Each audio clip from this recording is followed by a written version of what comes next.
पक्षावरती पाहणं कळलं का, याच्यावरती युत्या होत नसतात आणि आघाड्या होत नसतात. तुम्ही आता इकडे माझ्यासमोर बसलाय, तुम्ही काय माझ्या पक्षात सामील झालात काय?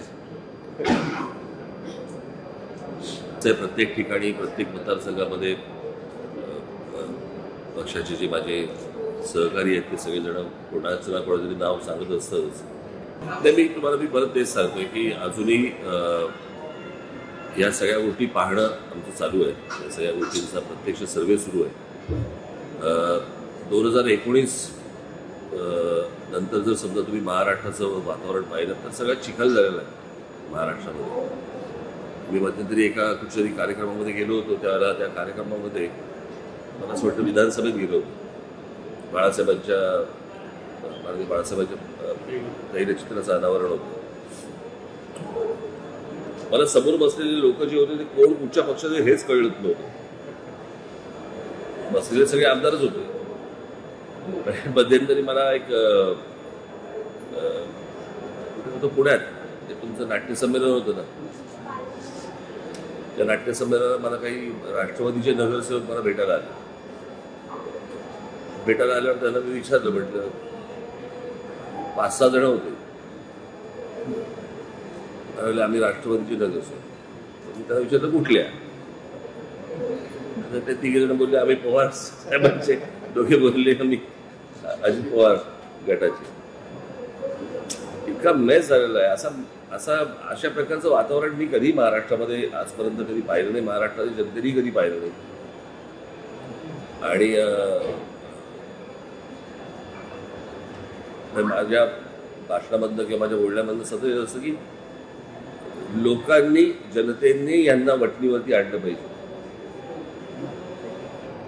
लोक जोपर्यंत वटणीवरती आणत नाहीत तोपर्यंत आपण जे करतोय ते योग्यच करतोय असं जर समजा जरा वाटत राहिलं तर महाराष्ट्राचा चिखल अजून खराब होणार. महाराष्ट्राचं वातावरण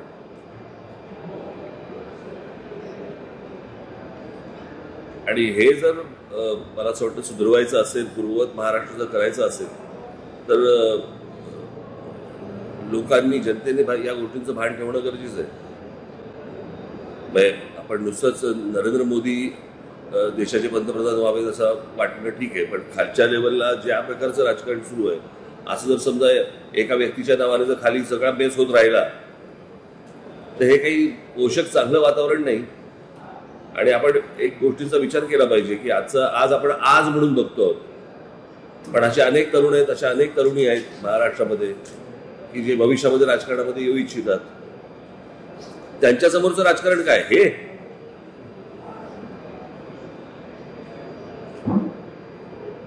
असं जर समजा त्यांना वाटायला लागलं. आज तुमच्या टेलिव्हिजन चॅनलवरती ज्या प्रकारची लोक येऊन बोलत असतात, जे तुम्ही दाखवत असता आणि तुम्ही दाखवता म्हणून ते बोलतात, ज्या प्रकारची भाषा वापरतात, ज्या प्रकारच्या शिव्या देतात, जो येणारा वर्ग आहे राजकारणामध्ये त्याला वाटतं की हेच राजकारण आहे. आपण अजून खराब करत जाऊ या सगळ्या गोष्टींचं वातावरण. मला असं वाटतं की या गोष्टींचा निर्णय हा सर्वस्वी महाराष्ट्राच्या जनतेने घेणं गरजेचं आहे, आवश्यक आहे. त्यांनीच सगळ्यांना जर वटणीवर आणलं तर, अन्यथा या महाराष्ट्राचं काही खरं नाही. काय मी आधी बोलतो आणि नंतर पटतं तुम्हाला, बरोबर की नाही? मी मराठा आरक्षणाच्या संदर्भात देखील मी हेच म्हटलं होतं की नाही, बोललो होतो की नव्हतो? काय झालं त्याचं शेवटी? तुम्ही माझ्या काळ्या केसावर जाऊ नका हो, बरं का? मी ज्या गोष्टी बोलतो त्या नीट विचार करून बोलत असतो आणि त्याचे होणारे परिणाम मी तुम्हाला आधी सांगत असतो. त्यावेळेला अनेकांना पटत नाहीत त्या गोष्टी, कालांतराने पटतात.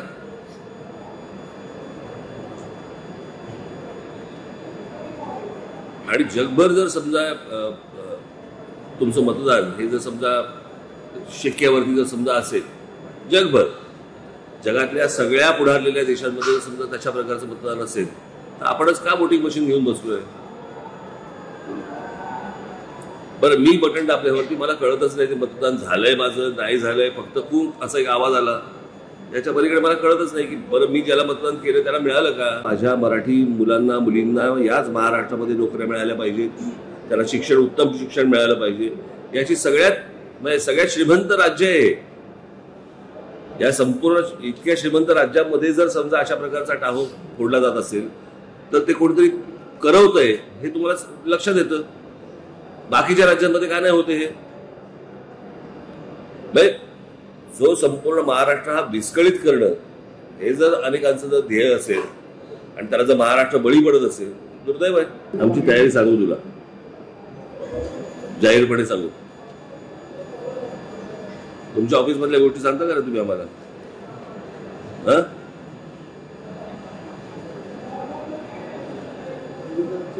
अनेक लोक मला विचारतात काय स्ट्रॅटेजी काय, कोण स्ट्रॅटेजी सांगतं काय? बरं तुम्हाला हा जो सगळा महाराष्ट्राचा विस्का जो झालेला आहे सगळा इकडूनची तिकडे तिकडूनची इकडे, कधी याबद्दलची स्ट्रॅटेजी कधी कोणी सांगितली का तुम्हाला? झाल्यावरतीच कळलं तुम्हाला. महिन्या 2 महिन्यावरती निवडणुका आल्या, पेशन्स ठेवा थोडा.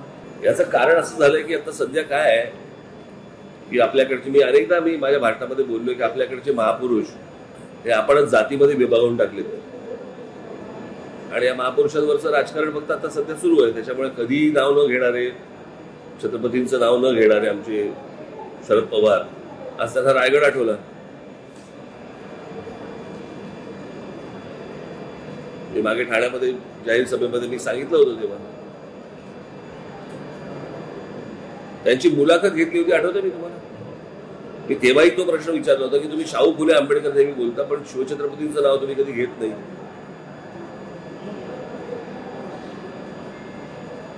शिवछत्रपतींचं नाव घेतल्यामुळे मुसलमानांची मतं जातात अशा काहीतरी संभ्रमावस्थेमध्ये इतकी वर्ष त्यांनी काढली आणि आता त्यांना आठवलं. कुंकू देत अर्थातच आहे ना, अर्थातच झालं ना त्याला.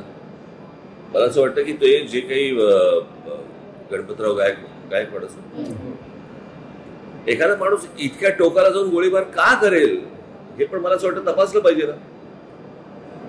की या इथपर्यंत एक माणूस जातो की तिथे पोलीस स्टेशनमध्ये जाऊन गोळीबार करतो, त्या माणसाची मानसिक स्थिती काय असेल, त्या माणसाची मानसिक स्थिती इथपर्यंत कोणी आणली, कळलं का?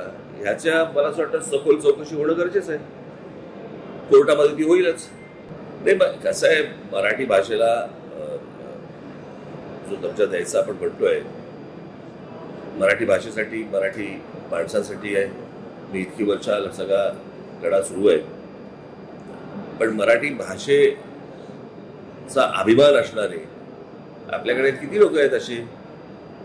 मी खास करून राजकारणात बोलतोय, मी बाकी नाही म्हणत, मी राजकारणाची गोष्ट बोलतो. त्याला काही देणं घेणंच नाहीये. अभिजात भाषेचा दर्जा दिला म्हणजे काय दिलं असं विचारणारे लोक आहेत आपल्याकडे. यांच्याकडनं कुठची गोष्ट होणार आहे? पण मी नेहमी सांगत आलो तुम्हाला की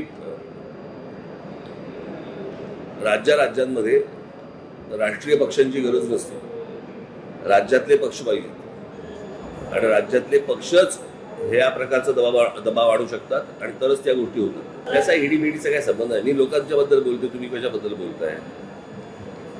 लोकांना ईडी पाठवली का, कोणी नोटीस पाठवली का? जनतेने या गोष्टी वटणीवरती आणल्या पाहिजेत.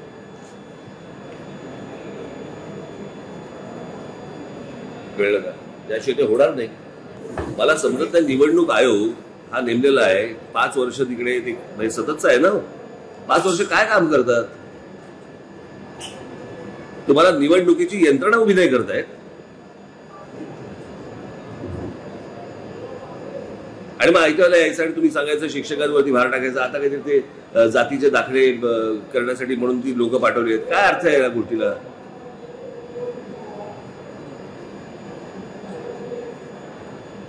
मग माझं म्हणणं एवढंच आहे की मग निवडणूक आयोग करतो काय, माहिती ती संपूर्ण संस्था करते काय? काय करतात हे 5 वर्ष?